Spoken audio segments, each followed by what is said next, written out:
Congratulations to all the nominees and to your families, and everybody's welcome at the committee. 2 weeks ago, I announced in a speech on the Senate floor that I'd hold a hearing for Minnesota Supreme Court Justice David Strauss and former Louisiana Solicitor General Kyle Duncan, despite not receiving 2 positive blue slips from home state senators. I explained that nearly all Judiciary Committee chairmen, they number 18 over the last 100 years, allowed for hearings in such circumstances. And I guess I should have been more explicit and say there were 2 that didn't conform to that. And I explained that I too would treat blue slips and wouldn't treat them as a single senator veto. Some of my colleagues and liberal outside groups have accused me of abolishing the 100-year-old blue slip tradition. That's simply not true. I'm choosing to apply the blue slip policy that most of my predecessors had for the vast majority of this 100-year history. My critics seem to believe the blue slip history started with Senator Leahy 16 years ago, but as I explained in those speeches, history is longer than that. Critics also claim that I selectively applied Senator Leahy's strict blue slip policy in the last 2 years of the Obama administration. They point to 9 nominees who were supposedly denied hearings because of the lack of 2 positive blue slips. This also is not true, and I'll explain. First of all, 5 of these nominees were district court nominees. I've already said that district court nominees typically, maybe not always, because the first blue slip was returned in 1917 from a Georgia senator, and it involved wasn't returned, and it involved a Georgia district court nominee at that time. So I'll start over with my sentence. I've already said that district court nominees typically require the return of 2 positive blue slips before the hearing. That one exception I gave you, or maybe a lot of other exceptions, but I just gave you the first blue slip history. This applies equally to President Trump's district court nominees as it did to President Obama's. The 4 circuit court nominees, on the other hand, weren't nominated until a presidential election year. As you know, I gave members this year nearly 7 months to return blue slips on Justice Strauss. I hoped they'd both be returned to avoid the situation we have today. I recognize that my policy differs somewhat from President Leahy's, so I gave my colleagues from Minnesota ample time before proceeding.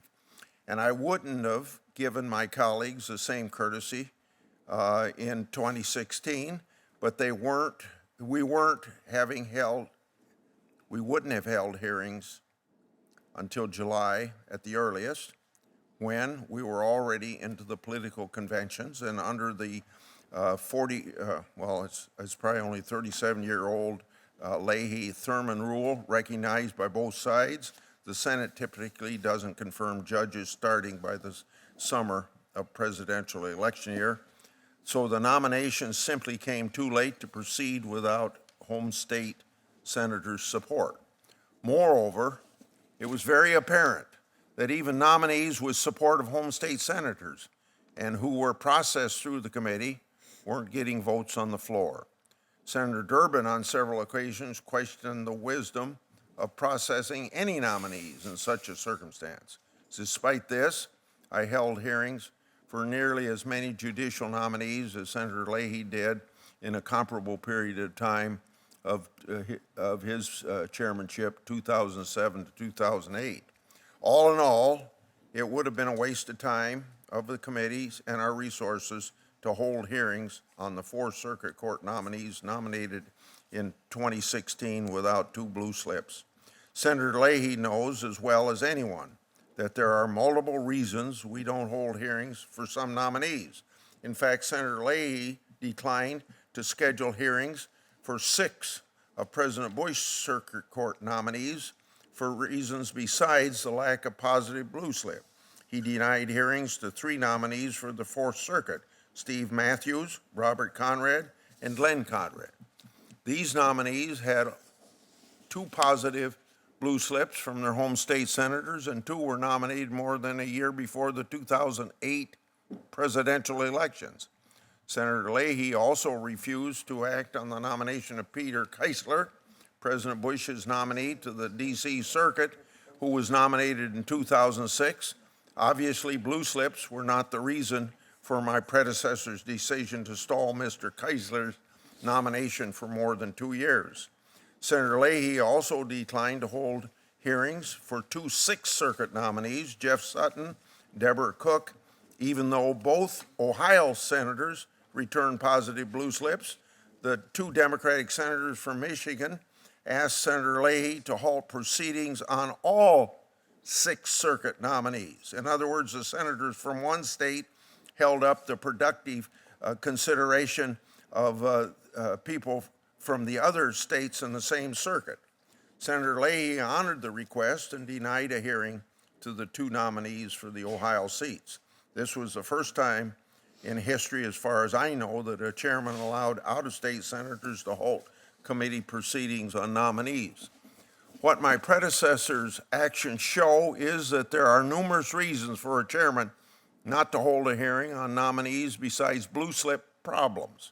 I myself did not proceed on several district court nominees who had 2 positive blue slips because it would have been a waste of committee's resources to go forward, because these nominations weren't going to be considered confirmed anyway. It's simply false to say that any decision I made not to hold a hearing for President Obama's judicial nominees was based solely on blue slips. Additionally, critics have argued that only 3 nominees in recent decades have been confirmed over blue slip objections. But the question is not whether the nominees before us today will be confirmed. The question is whether they should receive a hearing. Home state senators are entitled to lobby against confirmation, but they can't deny a nominee a hearing for political or ideological reasons. But the Democrats abolished an important tool for blocking confirmation of judges who don't have support of their home state senators, because in 2013, that party abolished the filibuster for nominees for the courts. The filibuster is what allowed senators to enforce the preferences of home state senators on the Senate floor.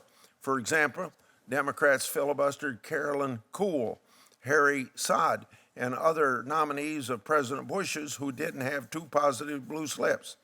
But the blue slips did not prevent these nominees from having hearings. Critics have also pointed to a letter sent to President Obama by the Republican Senate Conference in 2009, which said, "We expected to be consulted and approve of all home state judicial nominees." That letter wasn't just about the blue slip. It was meant to show President Obama that the Republican conference was united, that we'd collectively filibuster nominees for whom there was not a consensus. Of course, the Democrats relinquished the ability to filibuster nominees 4 years ago. We also believed the Democrats needed to hold Obama nominees to the same standard they forced on President Bush. It's also worth mentioning that my Democratic colleagues in recent years have a record of using the blue slip aggressively to block highly qualified nominees. Yet they accuse Republicans of blocking 18 of President Obama's nominees through the blue slip.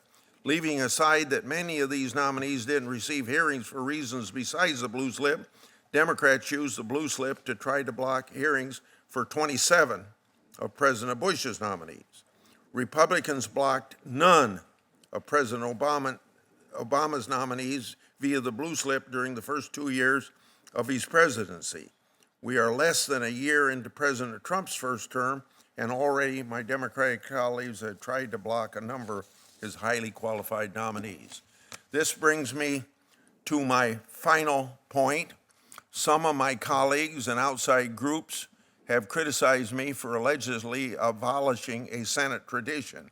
As I explained twice 2 weeks ago, That's not true. I'm restoring the traditional policy and practice of the vast majority of my predecessors over the past 2 years. And I think I pointed out that 2 of the 18 chairmen in 100 years have had a strict rule and only a strict rule on blue slips.